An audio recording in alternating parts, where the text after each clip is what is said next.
정신없이 한참을 달리다 보니 조지경과 견지병은 길도 없는 황야로 들어서게 되었다. 몇 차례나 뒤돌아보았지만 그때마다 소용녀는 그들의 뒤에 있었다. 고묘파의 경공술은 그야말로 천하제일이었다. 혼신의 힘을 다해 도망치는 두 사람을 쫓는 것쯤은 소용녀에겐 그리 힘든 일이 아니었다. 지금 그녀는 엄청난 사실을 알게 되어 반쯤 정신이 나간 상태였다. 그래서 어떻게 해야 할지 몰라 그저 두 사람이 가는 대로 따라갈 뿐이었다. 시간이 흐를수록 견지병과 조지경은 점점 공포에 질려갔다. 새벽부터 점심때를 넘기도록 네대 시진을 쉬지 않고 달린 두 사람은 이제 더 버틸 기운도 없었다. 두 사람은 헐떡거리며 걸음을 옮겼다. 그러니 자연스럽게 속도가 많이 느려졌지만 그래도 멈출 수는 없었다.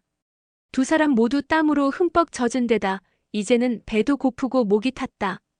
그때 마침 앞에 작은 개울이 보였다. 잡혀 죽는 한이 있어도 이제 어쩔 수 없다. 두 사람은 그대로 개울가로 달려가 미친 듯이 물을 들이켰다. 소용녀도 천천히 개울가로 다가가 조금 위쪽에서 물을 몇 모금 마셨다.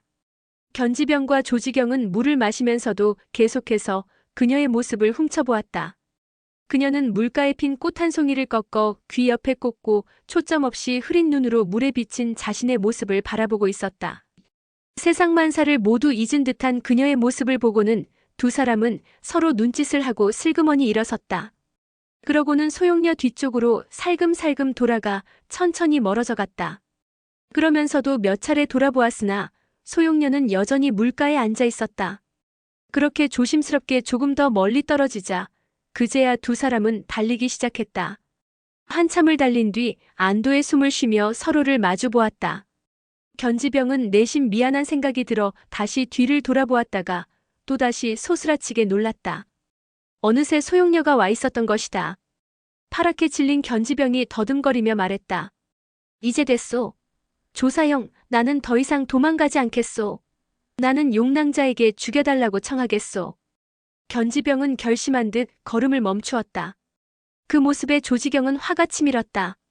자네가 죽는 거야 그럴 만한 이유라도 있지만 내가 왜 자네와 함께 죽어야 하는가? 조지경은 포기하지 않고 견지병을 잡아 끌었다. 그러나 견지병은 이미 도망갈 생각도 더 살고 싶은 생각도 없었다. 조지경은 이 상황이 무섭기도 하고 화가 나기도 해서 견지병의 따귀를 갈겼다. 왜 때리는 것이오? 견지병도 참지 않고 조지경에게 달려들었다. 갑자기 싸우는 두 사람의 모습을 보고도 소용녀는 그저 멍하게 쳐다만 볼 뿐이었다. 그때 저 멀리서 말 두 필이 달려왔다. 보아하니 군령을 전하는 몽골군 파발이었다. 조지경은 무슨 좋은 생각이 난 듯 목소리를 낮추고 속삭였다. 말을 뺏으면 되겠다. 싸우는 척하면서 기회를 봐서 도망가자고. 조지경은 말을 하면서도 계속 손발을 휘둘렀다. 견지병은 자신이 어떻게 해야 할지 판단이 서지 않았다. 조지경은 공격을 피하는 것처럼 몇 걸음 물러나고 그런 그를 따라가는 것처럼 견지병도 발걸음을 옮겼다. 그러면서 두 사람은 달려오는 말을 가로막았다. 길이 막힌 몽골병이 말고삐를 당기자 견지병과 조지경은 잽싸게 뛰어올라 몽골 병사를 말에서 끌어내리고 지체 없이 북쪽을 향해 내달렸다. 파발만은 발이 빠른 준마였다. 바람같이 달리면서 뒤를 돌아보니 소용녀의 모습이 더 이상 보이지 않았다. 조지경은 그제야 안도의 한숨을 내쉬었다. 북쪽으로 10여리를 달리니 세 갈래 길이 나왔다. 우리가 북쪽으로 가는 걸 용랑자가 보았으니 이쯤에서 동쪽으로 방향을 바꾸자. 조지경은 말을 마치기가 무섭게 말고삐를 당겨 방향을 틀었다.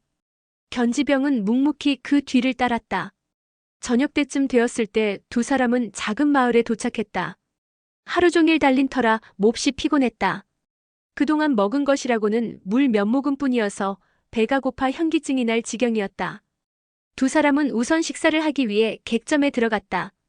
잠시 후 주문한 음식이 나오자 두 사람은 젓가락을 들고 먹기 시작했다. 그런데 그때 갑자기 바깥이 소란스럽더니 누군가 큰 소리로 떠드는 소리가 들렸다. 말이 어찌 여기 있지?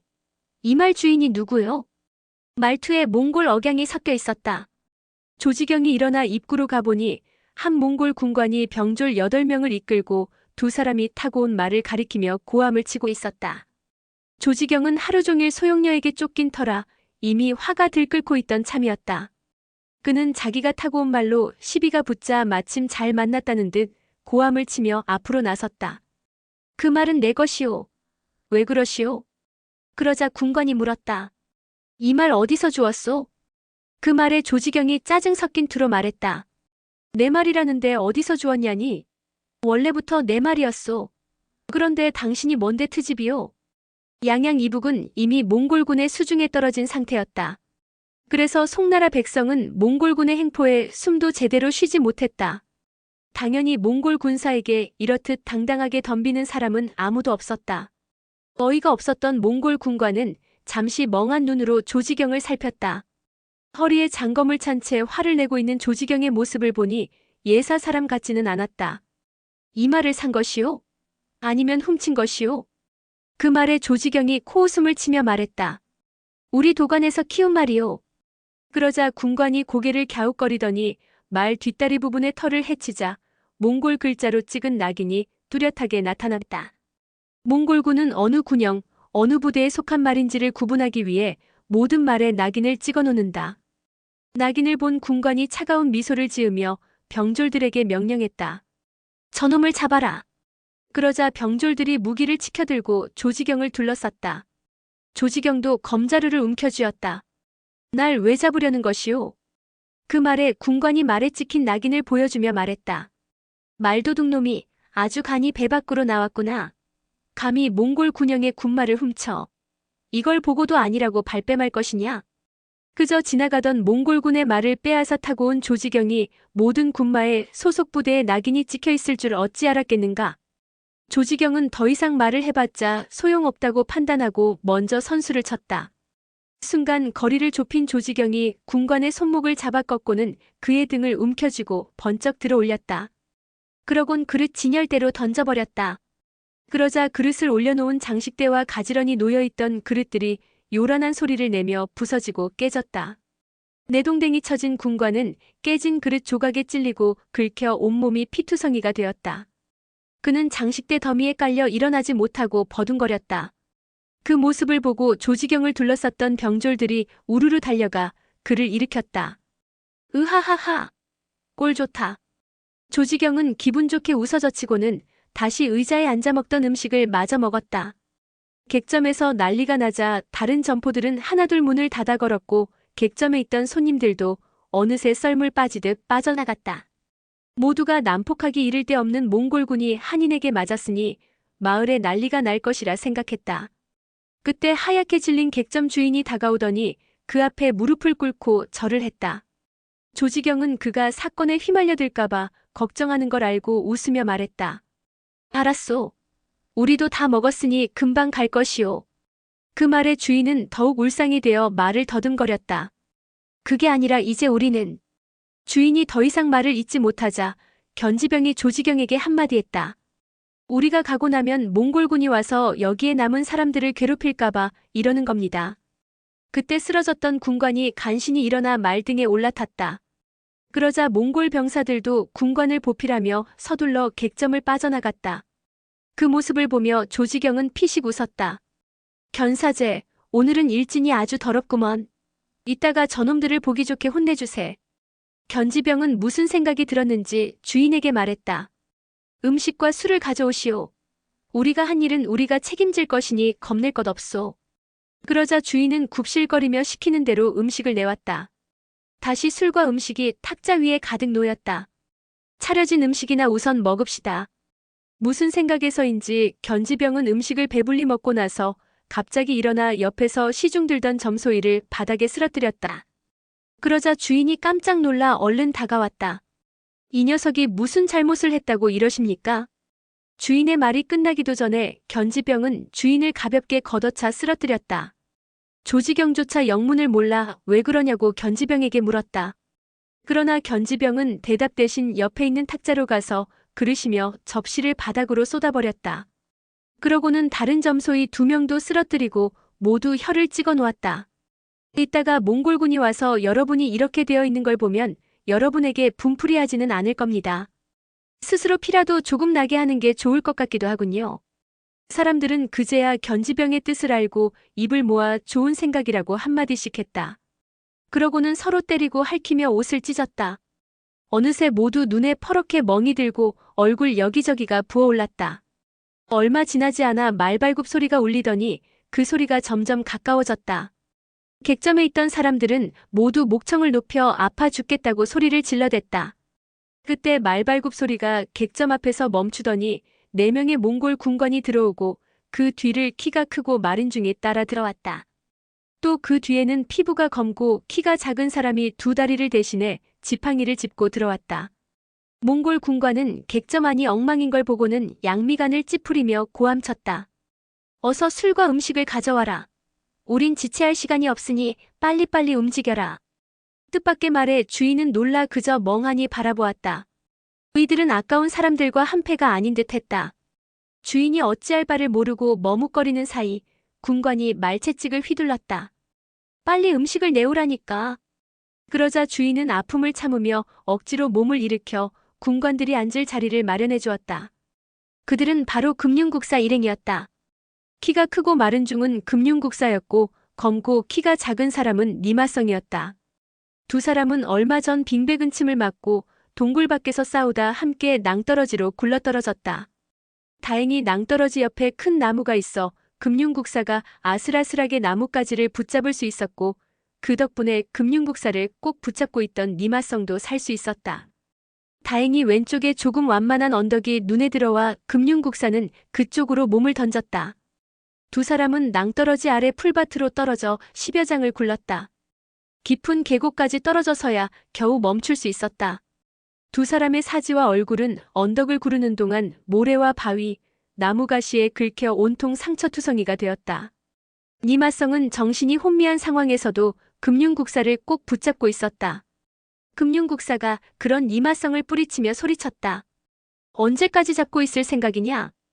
그러나 니마성은 정신이 혼미한 상황에서도 또다시 금융국사를 붙잡으려 했다.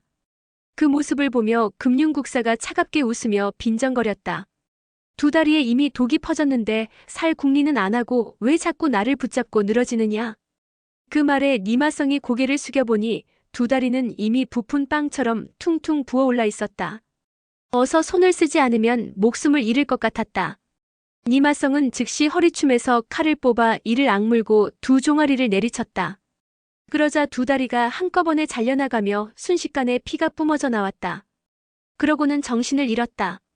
금융국사는 두려움을 모르는 니마성의 대담한 결단력에 감탄했다. 금융국사는 니마성이 이제 다리를 잃었으니 자신의 적수가 될 수 없겠다고 생각하고 내심 안도했다. 금융국사는 우선 니마성의 무릎이 구부러지는 곳에 있는 곡천혈과 허벅지에 있는 오리혈을 찍어 피를 멈추게 한 후 금창약을 상처에 발라주었다. 그런 뒤 그의 도포를 찢어 잘린 다리를 싸맸다. 다행히 내공이 강한 니마성은 피가 멈추고 몸에 남아있던 독기운도 소멸하자 곧 의식을 회복했다. 그는 자신의 상태를 확인하고 금융국사에게 감사 인사를 했다. 저를 구해주셨군요. 그간의 원한은 모두 잊겠습니다. 그 말에 금융국사는 어색한 미소를 지으며 자리에 앉아 운공을 시작했다. 운공을 시작한 지 1시즌쯤 지나자 발바닥으로 몰아놓았던 도끼가 상처난 부위로 시커먼 액체가 되어 흘러나왔다. 도끼를 몰아내는데 얼마나 심혈을 기울였는지 금융국사는 숨을 헐떡거렸다. 그렇게 2사람은 황곡에서 하루 밤낮을 요양했다. 금융국사는 상승 내공으로 독을 뽑아냈고 니마성도 상처에서 더 이상 피가 나오지 않았다. 그들은 나뭇가지를 꺾어 몸에 맞는 지팡이를 만들어 황곡을 빠져나왔다.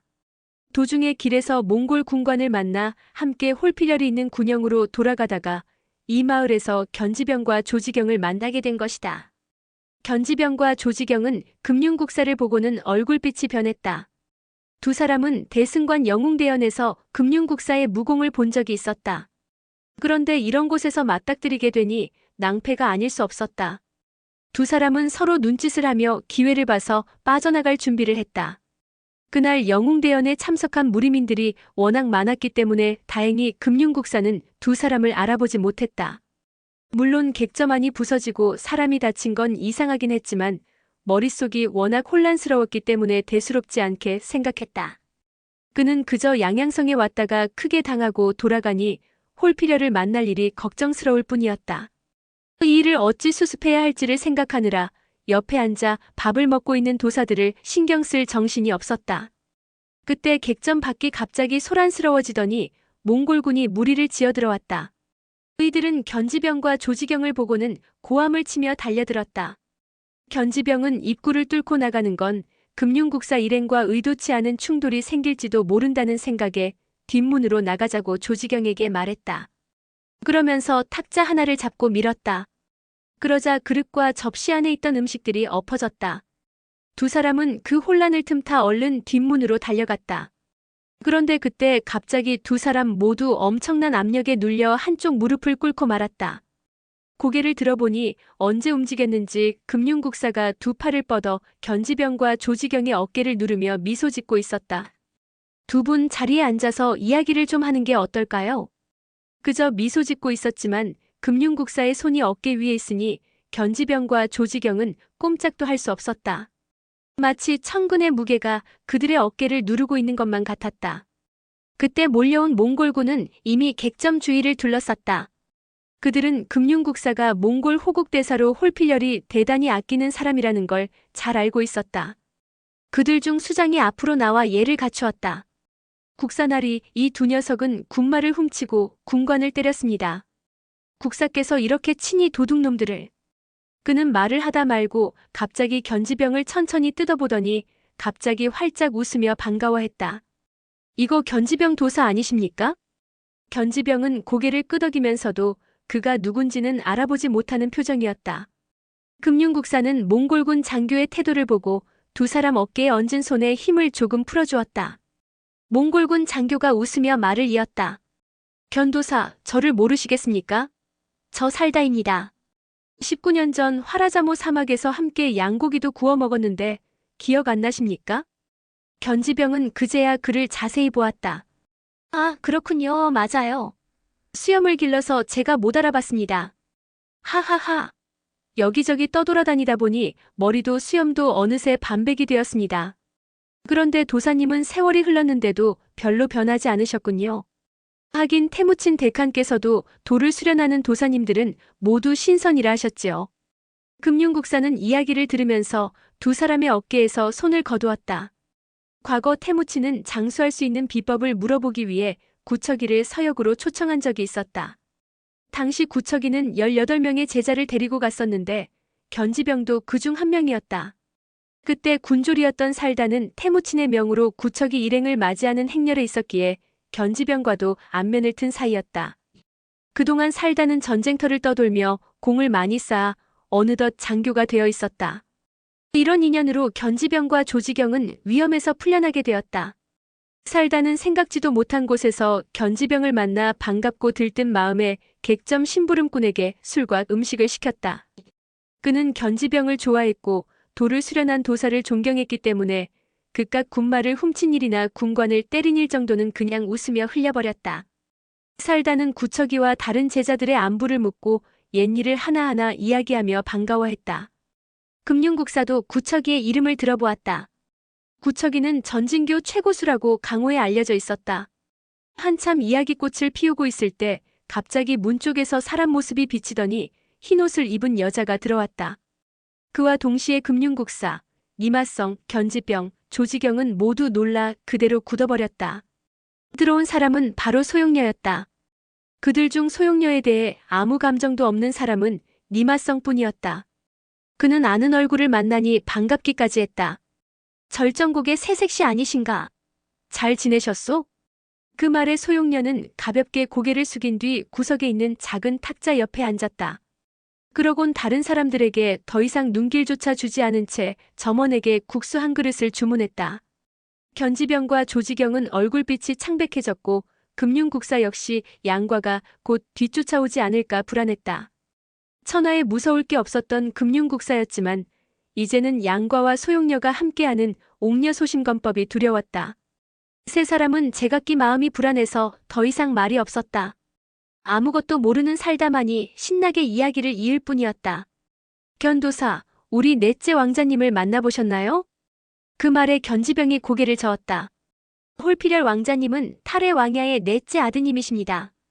영명하고 인자하셔서 군영에 있는 모든 사람에게 추앙받고 있지요.